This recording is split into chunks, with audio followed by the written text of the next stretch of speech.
livro Moradias de Luz. E o título da mensagem de hoje, Provas Inesperadas. Guarda o coração no templo da fé simples e pura, toda vez que a sombra da provação te enebreça o caminho. Dores existem que constituem o drástico e imprescindível resgate do nosso ontem distante, para que a verdadeira alegria nos coroe o futuro. Quase sempre deixamos para trás compromissos asfixiantes que nos reclamam acerto. Nos recantos do tempo, em lances mal conduzidos, abandonamos afetos valiosos que é preciso recolher nas malhas do sofrimento, quando não sejam espinheiros agrestes que cultivamos naqueles a quem devíamos assistência e ternura. Hoje, erguidos à nossa frente, no papel de credores infatigáveis, exigindo-nos a equação de contas que o tempo não apagou. É por isso que imprevistas aflições nos visitam à estrada, cobrando-nos de chofre angustiosos tributos. Aqui é a morte prematura dos seres que acalentamos nos braços, mais além é a dor da desilusão ante desastres inevitáveis da esperança e do sentimento. Hoje é a enfermidade insidiosa e cruel, torturando-nos o caminho. Amanhã é o acidente de resultados imprevisíveis, espalhando o luto e a desolação. Vive cada dia como quem sabe o pretérito não morreu. E abraçando no bem constante, a favor dos outros, a norma de construção da própria felicidade, suporta com paciência e valor as provas inesperadas, porque se muitas delas são a justa liquidação dos débitos do passado, outras muitas significam males menores, desintegrando-nos com o fel da dificuldade ou com o crepe da morte. Os males maiores que desaparecem de nossa estrada com o semelhante socorro da misericórdia de Deus. Essa é uma mensagem de Emmanuel, psicografada por Chico, e ela traz, né, a reflexão das nossas dores, das provas que são muitas vezes inesperadas, porque quando a gente reencarna, a gente deixa de lembrar o que a gente combinou lá, né? Porque assim, são inesperadas porque a gente não lembra, mas está dentro do nosso planejamento reencarnatório. Esses dias eu estava assistindo um vídeo de Maíse, uma palestrante muito boa, inclusive, e ela falando sobre o desespero de uma mãe, e essa mensagem fala da parte do desalento quando a gente precisa se despedir de alguém. E o desespero da mãe que procura Edivaldo porque perdeu o filho no acidente de carro aos 20 anos. E aí Edivaldo fala para ela que ele tinha, em outra oportunidade, tirado a própria vida e faltavam exatamente 20 anos que ele morreria, né, de morte natural naquela oportunidade reencarnatória, e ele se privou disso, tirando a própria vida.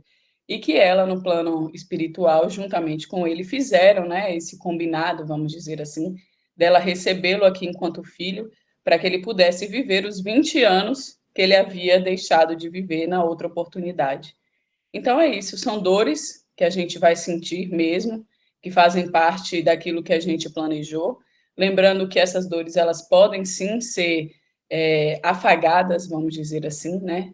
Serem mais sutis, se a gente buscar realmente o trabalho no bem, a prática da nossa reforma íntima, o entendimento de que as dores elas vêm realmente para nos curar de várias coisas. Divaldo, nos seus últimos dias reencarnatórios, nos ensinou muito sobre isso, sobre como encarar a dor, como entendê-la, né? Como realmente recebê-la, ressignificar. Às vezes a gente fica tão... E ele fala uma frase muito legal, ele falou assim que ele não... como é que foi, meu Deus, meu termo? De maldizer, né? Não maldiga, vamos dizer assim, a sua doença. Não coloque mais peso ruim naquilo. Enxergue melhor, né? Ele explicando quando vieram os exames que mostravam que realmente já estava numa situação difícil e que depois da espiritualidade, que foram aqueles dias que ele teve de sobrevida, entre aspas, né? Para ensinar e para falar sobre esse processo. Então, assim, realmente não coloque mais dor onde já está doendo muito. Vamos começar, né, a trabalhar isso em nós. Dores grandes, dores pequenas, mas as dores estão aí no dia a dia. São as discussões que a gente tem que, se a gente ficasse, ó, não teria. Né? São essas vigílias constantes do nosso dia a dia. Então, é como a gente encara a prova. lembrando sempre que a gente pode amenizá-la, né, através dessa construção desse novo homem, dessa nova mulher que a gente precisa fazer a cada dia e que o Cristo nos convida, que Deus nos convida nesse melhoramento. Então, se acha que cada um sabe as suas dores, né? Às vezes a gente vê uma pessoa super feliz na rua, mas não tem a noção do que ela está passando em casa. Então, assim, cada um que sabe as suas dores, onde dói, então que a gente possa realmente olhar, né, com um outro olhar, um olhar de remédio. Estamos sendo medicados, estamos sendo tratados, e vamos ter atenção a isso para que elas não voltem, porque se a gente não passar efetivamente por essa prova, Deus, com sua misericórdia infinita, vai dar uns dias para a gente recuperar, uns meses, mas lá na frente ela pode vir a acontecer novamente, porque a gente ainda não aprendeu o que precisávamos aprender quando ela chegou da primeira vez. É igual a escola, a gente fica de recuperação e a gente vai ter que estudar para passar na recuperação. Então, é mais nesse sentido mesmo, da gente ressignificar esse olhar para essas provas que vão chegar e vão continuar chegando para a gente o tempo todo. Então, que a gente possa agora nos unir em pensamento para a gente fazer a nossa prece. Possamos fechar os nossos olhos, já em contato e agradecimento profundo à espiritualidade de luz que envolve os nossos lares, que envolva os lares dos nossos familiares.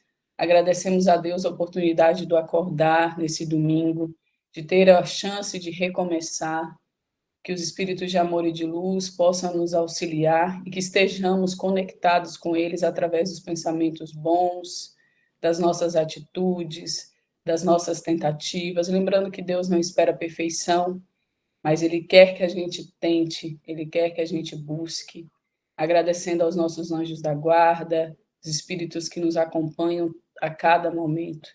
Agradecemos, Senhor, a nossa saúde, as provas que a gente precisa passar, porque já entendemos que elas fazem parte do nosso melhoramento, da nossa evolução. E com a oração do Pai Nosso, vamos iniciar o nosso estudo de hoje. Pai nosso que estais nos céus, santificado seja o vosso nome. Venha a nós o vosso reino. Seja feita a tua vontade, assim na terra como nos céus. O pão nosso de cada dia nos dai hoje. Perdoai as nossas ofensas, assim como nós perdoamos aqueles que têm ofendido. E não deixeis cair em tentação, Senhor, mas livrai-nos de todo o mal. Que assim seja. Graças a Deus.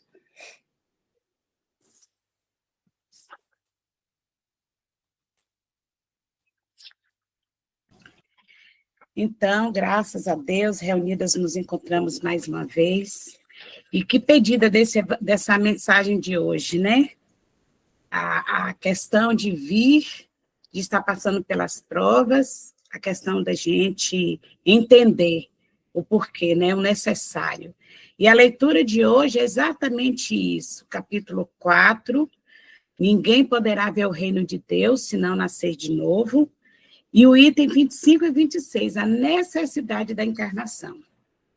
Porque, às vezes, a gente vai passando pelas experiências terrena, e a gente esquece de pensar, né? Qual é a necessidade de eu estar passando por isso? Na hora da prova, na hora da dor, por que eu estou passando por isso? A gente, às vezes, quer saber o porquê, mas não quer entender, né? Entender por que é necessário que eu passe por tal ou qual dificuldade, tal ou qual provação, né? Qual é a necessidade de eu encarnar uma, duas, três, diversas vezes, quanto seja necessário. Então, a gente vai entender um pouquinho aqui, porque Allan Kardec, quando ele está escrevendo, está perguntando, ele lança uma pergunta e ela aprofunda, né, até encontrar ali, chegar ao cerne da questão. Então, ele lança lá para os espíritos a pergunta: a encarnação é uma punição e somente os espíritos culpados lhe estão submetidos? E aí? Qual é, né, essa necessidade? Estamos aqui reencarnados por castigo? Estamos aqui porque Deus é severo e castiga os nossos erros? Qual é, afinal de contas, a necessidade de estarmos aqui mais uma vez, vivenciando as experiências dolorosas mais uma vez? Iniciou muito bem a mensagem nos conclamando a essa reflexão, né? E os espíritos vão responder. A passagem dos espíritos pela vida corpórea é necessária para poderem cumprir, por meio de uma ação material, os desígnios cuja execução Deus lhes confia. É necessário para... Não, vou parar aqui, né? Então, primeiro a gente já vai entendendo aqui, os espíritos nos diz que a passagem, a nossa encarnação, estarmos passando pela vida encarnatória, é para que a gente cumpra uma ação no plano material. E que ação é essa? Deus confiou na mão de cada um de nós uma tarefa, um compromisso. Ele nos deu a cada um denário, uma moeda, né?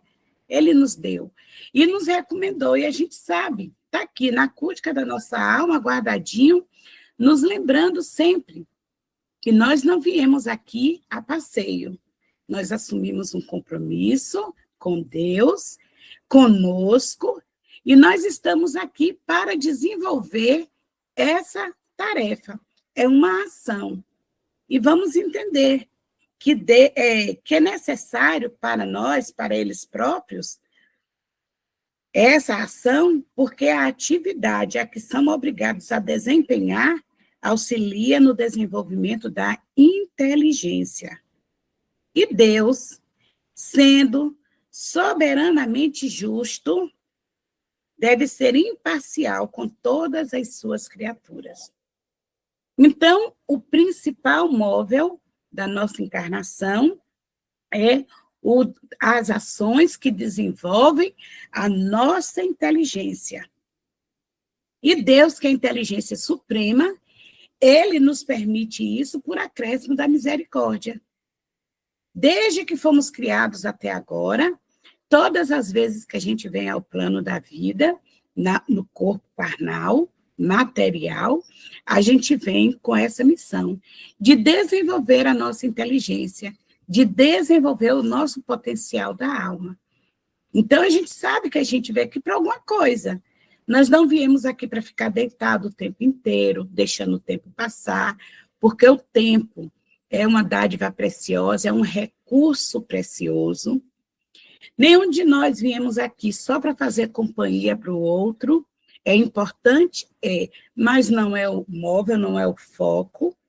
Foi sim para que a gente viesse lenta e paulatinamente desenvolvendo o nosso potencial da alma. Nós precisamos de duas asas para voar. A asa da espiritualidade, do desenvolvimento moral, e a asa do desenvolvimento da inteligência. São as duas asas que nós precisamos desenvolver. Porque, senão, nós vamos ficar uma borboletinha com deficiência física. Uma asa bem larga, e bem grande, e a outra asinha encolhidinha, porque nós não trabalhamos com ela. Cada vez que a gente vem e perde a oportunidade ou desbarata o tempo, nossas asas crescem menos, desenvolvem menos, né? Por isso que a gente não alça voos tão altos quanto a gente gostaria, porque a gente esquece que estamos aqui para desenvolver os nossos potenciais. E para termos asas grandes e poderosas, nós sabemos o que devemos fazer.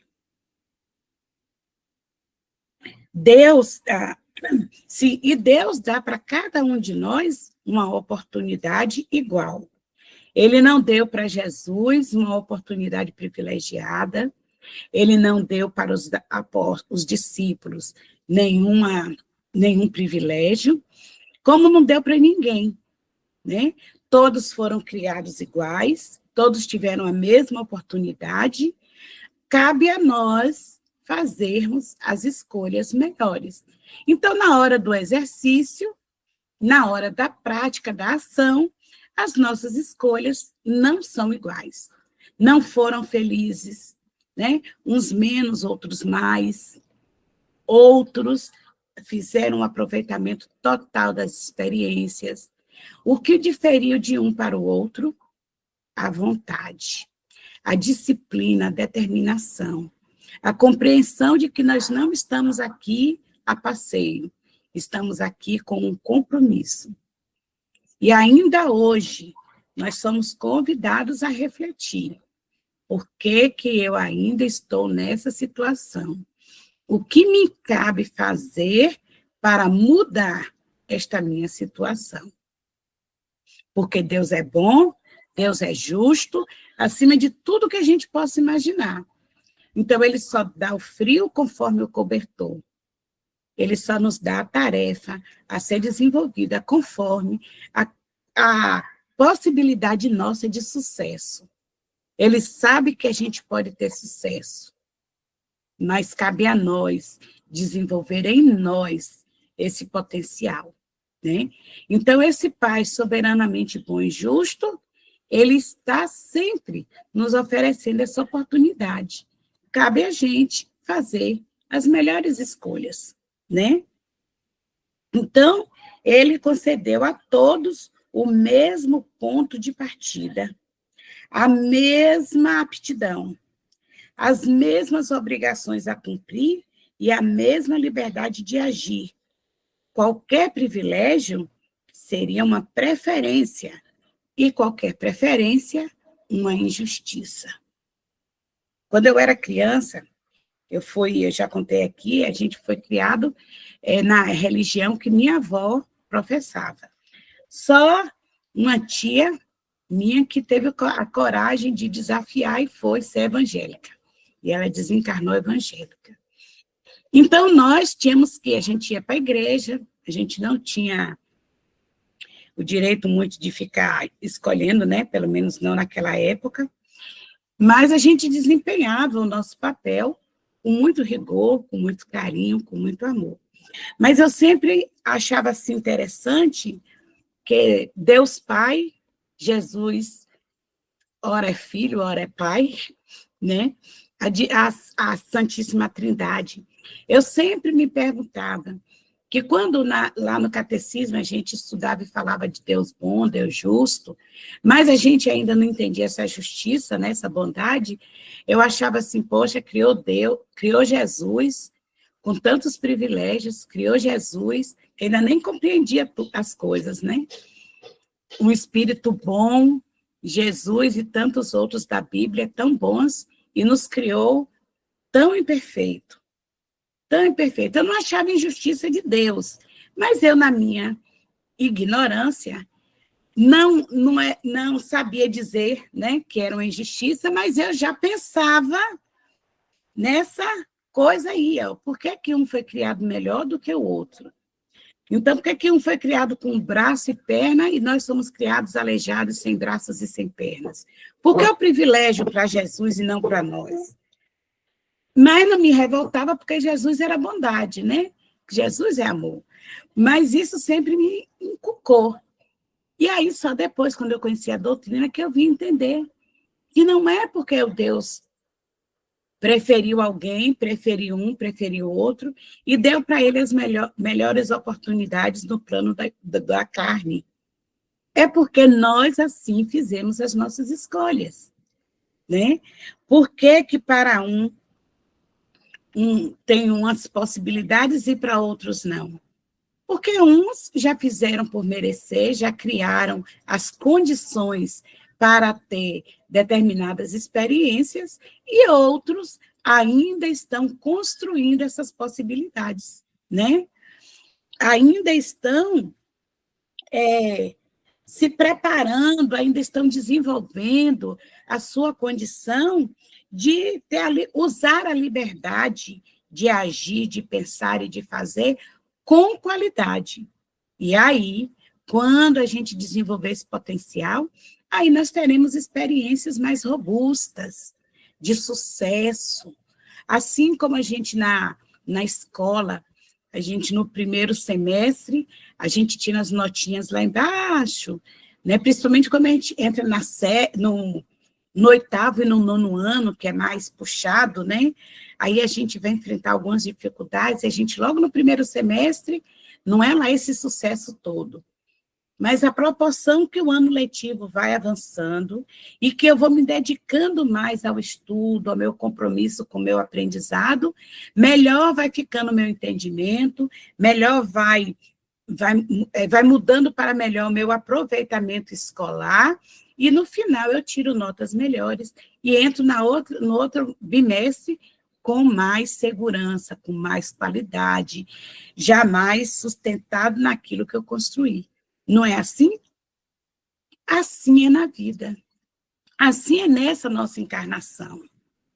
A gente veio em outras encarnações, ainda sem saber muito bem como utilizar o tempo, e quando a gente tinha a oportunidade de fazer uma escolha essa ou aquela, a gente optava pela mais fácil, a porta larga, e a gente não entendia que passar pela dificuldade principal, né, e pela porta estreita, era um pouco incômodo, mas o resultado era melhor.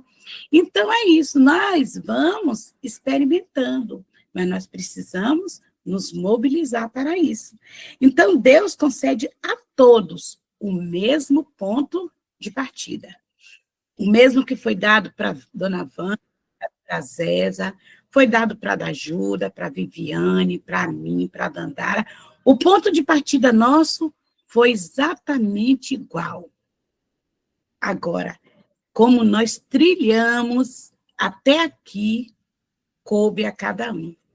Aí nós vamos achar um quilômetro mais à frente, o outro só alguns metros, o outro alguns metros atrás, o outro vai estar equiparado na caminhada, né?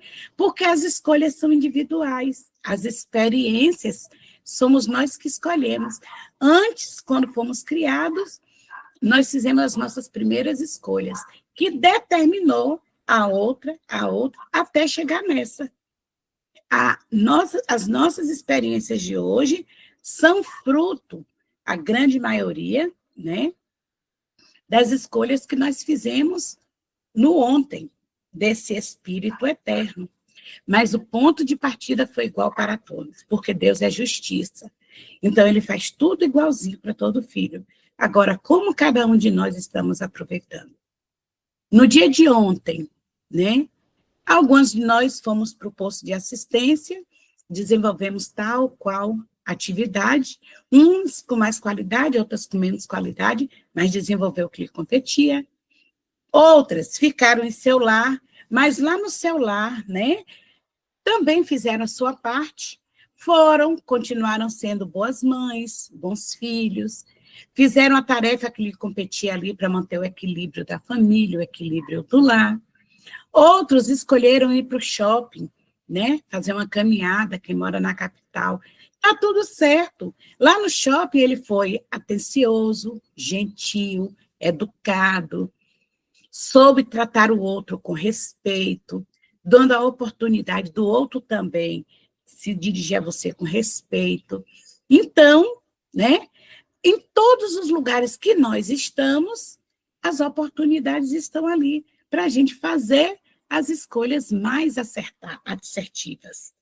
Então, aí é o que cada um vai aproveitar do momento, mas todos recebemos as oportunidades. Agora, como tiramos proveito dessas oportunidades é que vai fazer a diferença. É o que cabe a esse Espírito eterno, né? Para que a gente chegasse ao ponto que nós estamos hoje, aconteceu e que vai continuar acontecendo. Mas a encarnação é, para todos os espíritos, apenas um estado transitório. Uma tarefa que Deus lhes impõe no início da vida, como primeira prova do uso que farão do livre-arbítrio. Estamos falando aí do quê? Da encarnação. Nós estamos no processo de reencarnação. Nós estamos fazendo a recuperação, né? A encarnação foi aquela primeira lá, quando nós somos criados. que Deus nos deu a possibilidade, nos deu a vida e nos deu a primeira oportunidade para usarmos o livre-arbítrio que ele nos dotou. E aí, o que foi que nós fizemos desse livre-arbítrio? Né? Como é que nós utilizamos ele? É só a gente analisar como está o nosso hoje. Porque hoje nós estamos na reencarnação. A encarnação foi a primeira, agora é reencarnação. Porque agora nós estamos na escola do plano físico para recuperar aquilo que nós perdemos, aquilo que nós desbaratamos, a nossa liberdade. Nós somos criados livres, mas nós nos aprisionamos nos resultados das nossas escolhas. Se hoje eu enfrento muitas dores, muita dificuldade com a saúde, provavelmente, né, não é certeza, mas provavelmente depois da minha primeira experiência, eu cometi algumas asneiras, fiz algumas escolhas, causei algumas dores, e o resultado eu vou colher aonde? Em mim mesma. Porque o mal que eu faço ao outro é o mal que eu faço a mim mesma. Ah, se eu voltei a essa reencarnação, né, meus pensamentos se embaralham, né, eu tenho dificuldade disso, eu tenho dificuldade daquilo. Aí a gente para e pensa assim, por que isso? É o somatório dos meus desvios. Então, a minha proposta... Espera aí um minuto, gente.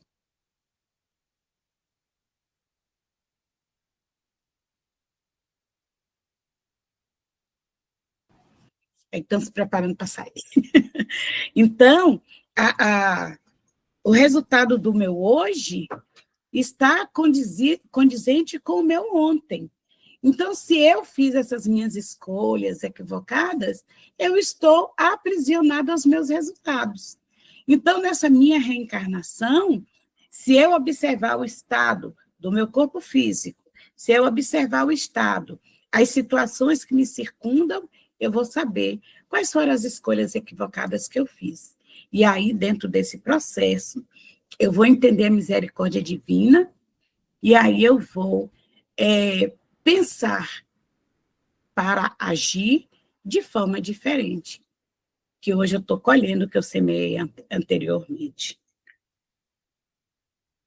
Os que executam essa tarefa com zelo transpõem rápida e menos penosa os primeiros graus de iniciação e desfrutam mais cedo do produto dos seus labores. Olha que maravilha! Quando Deus nos concede, né?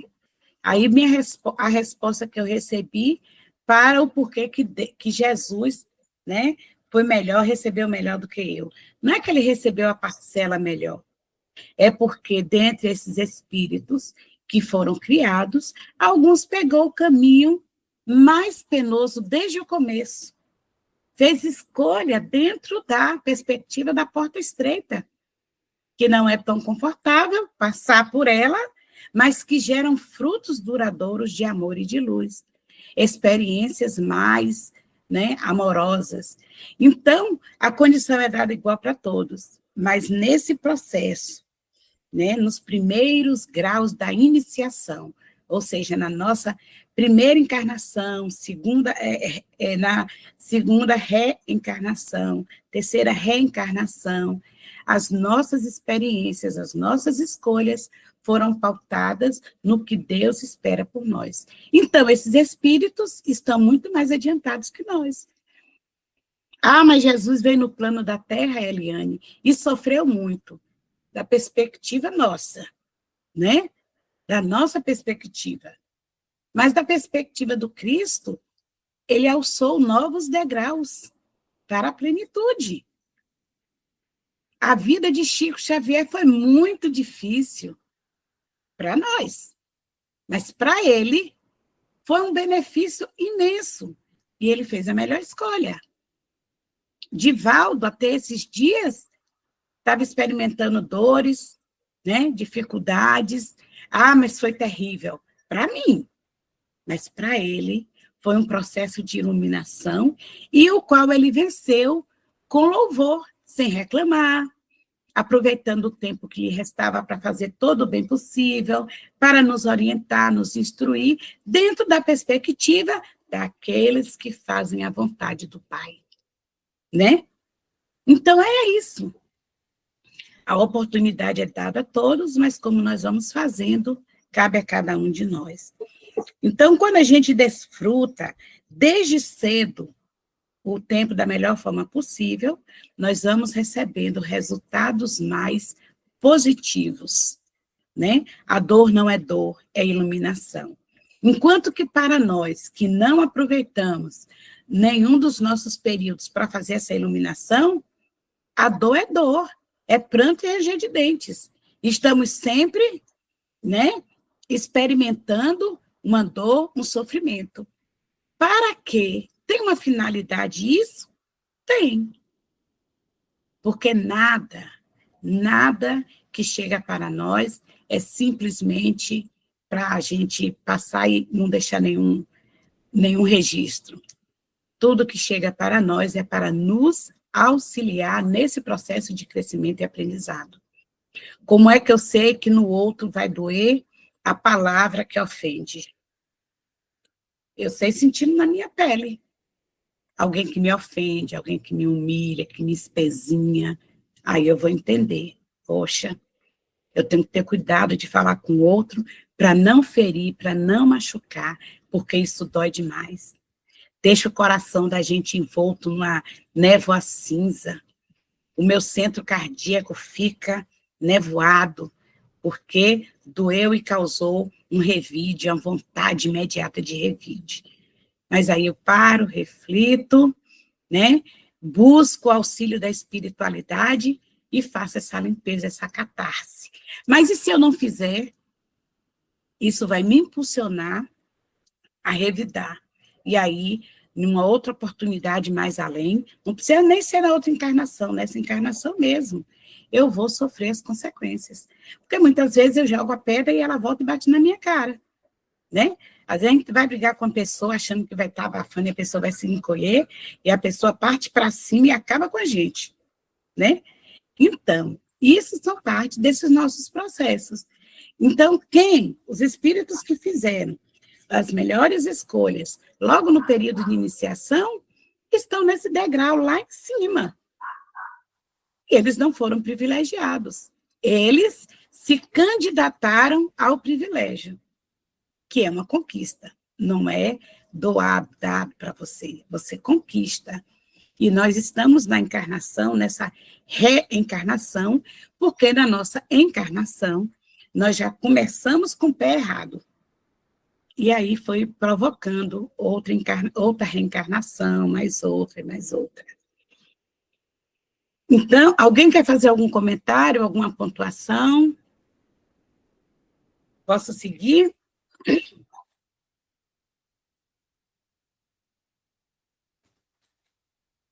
Então, vamos lá.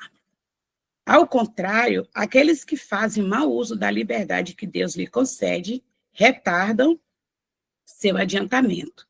É assim que, por sua obstinação, podem prolongar indefinidamente a necessidade de reencarnar. E é quando a encarnação torna-se um castigo. Né? São Luís, Paris, 1859. Olha que tão atual para a gente isso, né, gente? Fala tão diretamente para nós, porque nós somos aqueles espíritos lá de trás. Nós somos eles. Então, a necessidade da gente reencarnar com provas tão difíceis é o resultado disso, é o resultado dos nossos equívocos, da nossa desobediência. E aí provoca uma nova necessidade de voltar ao plano da carne, não para auxiliar o outro, mas para se resgatar do erro. Por isso que nós não somos missionários. Nenhum de nós aqui é missionário, né? Já nos diz os espíritos. Nós somos espíritos reencarnantes no processo de recuperação de nós mesmos. Eu estou trabalhando em prol da minha recuperação. O bem que eu faço ao outro é o bem que eu faço a mim. Então, eu estou aqui de braços dados com os meus companheiros, com vocês, minhas companheiras, para juntos nos fortalecer no Evangelho de Jesus, dar o braço uma à outra e seguir, buscando acertar mais, errando menos, fazendo as melhores escolhas, passando pelas provas, como disse a música do irmão Lázaro, dando glória a Deus, porque nós já compreendemos que as provas que chegam para nós não é para nos castigar, ainda que pareça. É resultado do que a gente já fez e necessário para que a gente se eduque. Os nossos pais nos ensinam isso de uma forma muito prática. Quando a gente não acertava, quando a gente não fazia o que era certo lá, quando a gente era criança, toma-lhe umas chineladinhas, fica de castigo, né? A punição era assim, para que o espírito entendesse que o Pai maior, que é todo amor e justiça, ele não vai nos bater, mas a gente vai estar em curso na lei da reparação. Ação e ação. A minha ação provocou isso, então eu tenho que reagir de forma, né? A reação do meu ato negativo vai ser eu ter que experimentar para poder saber, ó, eu só sei que dói o sapato se eu calçar o sapato. Né? Eu só sei que o sapato vai me fazer calo se eu calçá-lo e sair para experimentar, fazer umas caminhadas com ele, aí eu vou sentir a dor, e aí eu vou saber que dói, que ele precisa de um ajuste aqui, uma melhorinha aqui, né? É assim. Essa provocação da nossa reencarnação é por isso. Quer falar, dona Vânia? Eliane, eu estou aqui te acompanhando e pensando, né? Que a gente aproveita, né? Eu trago tudo para mim, Então, eu tenho observado isso até em mim, sabe, gente? Eu estive ontem, né, numa reunião, né, de família, de amigos e tal, uma comemoração. Aí só que eu comecei a ver alguns abusos, presenciar coisas que já não combinavam comigo mais, né? Já fiz também, mas hoje, aí eu comecei a observar assim, uai, eu estou melhorando. Uai, gozado, como que eu estou ficando diferente? Que bom, né? E aí, eu tive uma prima que chegou e falou assim, nossa, Vânia, você está diferente, você está muito calada. Você sempre foi observadora, mas agora você está muito calada. E foi justamente na hora que eu não tinha água, não, mas eu coloquei um pouco de guaraná no copo, coloquei na boca, olha para você ver, e não engoli. Eu pensei assim, eu não quero falar. Eu pensei, não, eu não quero, eu não vou dar palpite nisso. Cada um, né, dentro do seu esclarecimento, vai fazer e depois cada um vai responder pelos seus atos. Então, eu não vou falar. Pois você acredita que eu ouvi isso? Gente, claro que a espiritualidade me avisou, Vânia, é isso aí. Não tem água, não? Põe guaraná na boca. Não é? E eu senti que eu estou mais atenta, mais preocupada com essa minha reforma íntima. Isso aí é reforma íntima. Você saber se tem que participar, sim. Pode entrar, meu bem. Né? Eu espero que vocês concordem. Mas a gente tem que participar, sim, das festas, das oportunidades, das convivências. Mas aonde a gente estiver, nós temos que estar vigilantes, né? Vigilantes. Porque as oportunidades que nós estamos tendo agora, nessa reencarnação, que você falou muito bem, viu, Eliane? Muito obrigada. As oportunidades agora dessa reencarnação são únicas. Não quer dizer que daqui a pouco eu estou despedindo, estou indo embora, ó, tchau, meu grupo querido, Chico Xavier, estou partindo, né? Não quer dizer que a hora do meu acerto lá, que vai ser maravilhoso, não, né? Porque vai computar aquela hora em que eu refleti se eu podia ou se eu não podia ir naquele caminho. Isso tudo vai pesar, né? Não é, Eliane? Vai pesar na balança. Vai sim. Não é? Então, e nós precisamos de quê? De estar vigilantes para que essa balança não fique muito devedora, né? Porque senão será mais uma reencarnação perdida, né? Ou então com muitas falhas. E aí a próxima, que nós vamos entrar numa fila gigantesca, né? Porque, pelo que eu li aí, até a Dandara falou hoje, né? É Maísa, né? Eu gostei de uma palestra que ela falou sobre essa fila. A fila de espíritos para voltar, para reencarnar, está muito grande. Imagine imensa, aí. né? E de acordo com o peso da nossa balança, não quer dizer que você vai chegar lá e falar, que bom, vou só lavar aqui minhas pecinhas de roupa e estou voltando. Não. Então, é importantíssimo, Eliane. E eu quero agradecer, viu? Esse nosso estudo do Evangelho, porque muitas vezes a gente tem os livros em casa, você lê, mas não interpreta direito, porque chega um e te chama, tem um barulho, tem um cachorro que late, não sei o quê, e a gente não concentra no que precisa, no que a espiritualidade está nos mostrando. Então, esse momento do Evangelho é maravilhoso por isso, porque enquanto nós estamos tendo essa oportunidade, gente, de ter Eliane, ter Deb, né, para ler, para estudar, para interpretar, para explicar para nós e nos chamar a atenção para essas falhas que surgem, esses tropeços que surgem no meio do caminho, às vezes numa festinha que você está, ali às vezes você vai cometer um ato, né? Uma franqueza que você vai falar, que vai te comprometer, sim, para uma próxima vinda. Então, gente, é um assunto muito vasto, né, Eliane? Nós não podemos ficar aqui tomando tempo todo, mas que é importante, Mas né? é importante a senhora pontuar e mais pessoas participarem, dona Evânia, porque o evangelho no lar é isso, né? São as Isso. nossas experiências, como é que a gente está aproveitando o evangelho na nossa vida, né? Porque a gente estuda, não é que a gente é perfeito, que a gente já fez grande coisa, mas a gente agora está um pouquinho mais acordado para as nossas escolhas, para o que a gente vai fazer. São nesses momentos de descontração que a gente se compromete mais, porque exatamente, né, está descontraído. Então, ninguém lembra que tem um compromisso no plano físico, que veio para aqui com uma tarefa. Ah, a gente está ali distraindo, mas esquece. Então, o evangelho é para isso, para nos manter mais atentos ao nosso compromisso aqui, por que eu estou aqui, nos meus momentos, todo momento, no plano encarnado, tem um objetivo. Todo momento a gente é chamado a dar o testemunho da nossa transformação, ou do esforço que a gente faz para se transformar, né? Todo momento. Vamos para a nota 26, ou o item 26, é uma notinha, que é uma comparação vulgar, que acho que isso aqui é a anotação de Allan Kardec mesmo. Uma comparação vulgar permitiria melhor compreender essa diferença do que a gente recebe, né? O escolar somente alcança os graus superiores da ciência após percorrer a série de lições que a ela conduzem.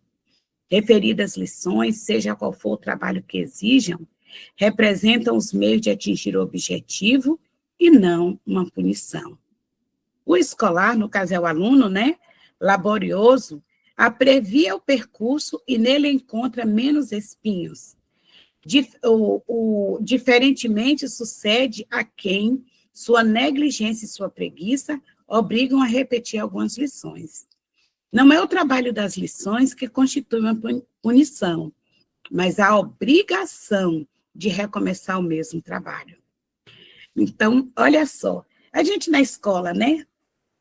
Todo aluno entra com as mesmas possibilidades, tem um tempo para estudar, para fazer as anotações, as reflexões, mas o que é mais aplicado, ele vai estudar, fez as provas, passou em tudo, está livre. Mas e aquele que é negligente, né? Que deixa para depois, eu tenho tempo, se dedica menos. Aí qual é o resultado? Vai ter que no próximo ano, repetir todas as lições que ele já tinha estudado, que era para ele ter estudado, né? Vai começar do começo, como diz a redundância. O que foi laborioso, não. Ele vai para a série seguinte, ele já vai iniciar com a outra proposta de aprendizado, que alarga-lhe os campos de visão, enquanto que para o não laborioso é ficar ali retido e ver, para ele o castigo é o quê? Ver os colegas irem para frente e ele permanecer e repetir todo o conteúdo que ele já tinha que ter feito, né? É porque foi castigo? Não, não foi castigo de Deus. Ele provocou fazendo a escolha, escolhendo a opção mais fácil, a portinha larga que nós somos convidados todos os dias. Assim é com o ser humano na Terra. Para o espírito do primitivo, que está apenas no início da vida espiritual, a encarnação é um meio para desenvolver-lhe a inteligência. Todavia, para a pessoa esclarecida com senso moral amplamente desenvolvido, que é obrigada a repetir as etapas de uma vida corpórea plena de angústias, quando já poderia haver alcançado o objetivo, representa um castigo, pela necessidade em que se encontra de prolongar sua permanência em mundos inferiores e infelizes. Aquele, ao contrário, que trabalha ativamente para seu progresso moral, pode não somente abreviar a persistência da necessidade da encarnação material, bem como transpor de uma só vez os graus intermediários que os separam dos mundos superiores. Os espíritos não poderiam encarnar uma só vez no mesmo globo e completar suas diferentes existências em esferas diversas? Tal opinião somente será admissível caso todos os indivíduos estivessem na Terra exatamente no mesmo nível intelectual e moral. As diferenças existentes entre eles, do rústico ao civilizado, mostram os graus a que são chamados a transpor. A encarnação, aliás, deve ter uma finalidade útil. Ora, qual seria a das encarnações efêmeras das crianças que morrem em tenra idade? Teriam sofrido sem proveito para si e para os outros. Deus, cujas leis são todas soberanamente sábias, nada faz de inútil. Pela reencarnação no mesmo globo, quis ele que os mesmos espíritos, reencontrando-se, tivessem a ocasião de reparar seus males recíprocos, por suas relações anteriores, quis também fundar os laços de família sobre uma base espiritual e apoiar sobre uma lei da natureza os princípios da solidariedade, fraternidade e igualdade. Ou seja, a gente reencarna esses espíritos que já estão na vanguarda, né, como Chico, como Divaldo, Irmã Dulce, eles reencarnam junto conosco para nos impulsionar, para servir de exemplo das possibilidades que a gente pode alcançar, mas também para nos dizer que, olha, você agindo conforme a lei divina lhe proporciona a oportunidade, você terá melhores frutos a colher. Nós não estamos aqui de passagem simplesmente para descansar. Nós estamos aqui para trabalhar o nosso progresso. Então, que Jesus continue nos abençoando, nos intuindo, nos conduzindo nessa jornada. E que tenhamos olhos para ver e ouvidos para ouvir. Porque é só assim que a gente vai alcançar o reino dos céus. Fazendo nascer esse homem novo, né? Então, já são 9h54, vamos para a nossa prece, e depois a gente continua. Vou fechar aqui o meu áudio, que Dona Vânia vai fazer a prece. Graças a Deus, mais um domingo, o dia escolhido do nosso Evangelho. Muito obrigado, Senhor Jesus, por tanta misericórdia. Seja o nosso condutor, seja o nosso perdoador, porque erramos muito, tropeçamos muito. Mantenha os nossos olhos atentos, os nossos ouvidos mais atentos ainda. e a nossa boca, que o que saia dela sejam bênçãos, seja a divulgação de tudo que estamos aprendendo aqui no nosso Evangelho. Pedimos, rogamos as suas bênçãos sobre a nossa casa, sobre a nossa família, onde eles estiverem, sobre os nossos amigos queridos, muitos distantes. Para todos aqueles que estão enfermos, bênçãos especiais, Senhor Jesus. Cura as nossas dores, cura as nossas tristezas, cura as nossas angústias, nos mostrando, Senhor, o trabalho que precisamos cumprir, as obrigações que precisamos refazer para aliviar todas essas dores e todas essas angústias, porque é só assim que vamos cumprir o que o Senhor está nos ensinando. E não vamos nos envergonhar, porque não estamos perdendo tempo. Doutor Bezerra de Menezes, toda a legião de mensageiros, os bons médicos, queridos, amigos, sempre prontos, nos balançando, nos ajudando, nos alertando, que estejam nos nossos lares nesse momento, porque já chegaram cedo, à nossa disposição, fluidificando as nossas águas, colocando nelas os medicamentos que nós precisamos para, durante essa semana, sermos medicados, curados, aliviados de todas as dores, de todas as preocupações, de todas as angústias que não podem ser nossas. Ajudai-nos, protegei-nos, amparai-nos. Amém. Que assim seja. Que a nossa semana seja abençoada, iluminada e de crescimento total, para a alegria dos nossos amparados, dos nossos protetores queridos que nos amparam, para a alegria de nosso Senhor Jesus Cristo, que luta tanto por nós. Graças a Deus. Que louvado seja nosso Senhor Jesus Cristo. Que para sempre ele seja louvado. E que sejam abençoados todos os homens na terra. Todos os homens na terra. Que assim seja. Graças a Deus. Graças a Deus. Amém.